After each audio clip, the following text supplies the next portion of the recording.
ধনকুবের মুকেশ আম্বানির ছোট ছেলে অনন্ত আম্বানি ও রাধিকা মার্চেন্টের দ্বিতীয় পাক বিবাহ অনুষ্ঠান হয়েছে ইউরোপের একটি বিলাসবহুল ক্রুজে, যেখানে তারকাদের ধামাকাদার পারফরমেন্স দিয়ে আলোকিত ছিল মঞ্চ।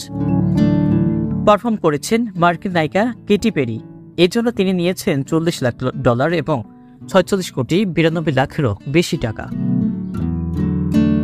হিন্দুস্তান টাইমসের প্রতিবেদন অনুযায়ী ছেলের দ্বিতীয় পাক বিবাহ অনুষ্ঠানে একটি পেরির পারফরমেন্সের জন্য মুকেশ আম্বানিকে গুনতে হয়েছে $40 লাখ।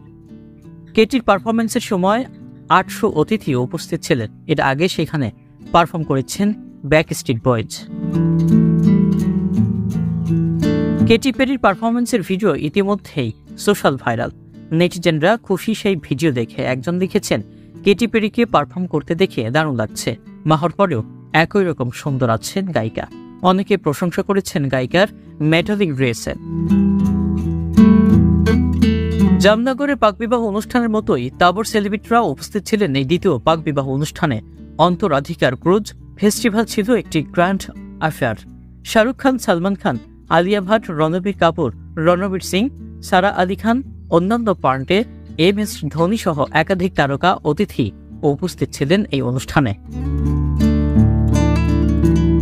এর আগে অনন্ত রাধিকার প্রথম পাকবিবাহ অনুষ্ঠানে জামনগরে পারফর্ম করেছিলেন রিহানা।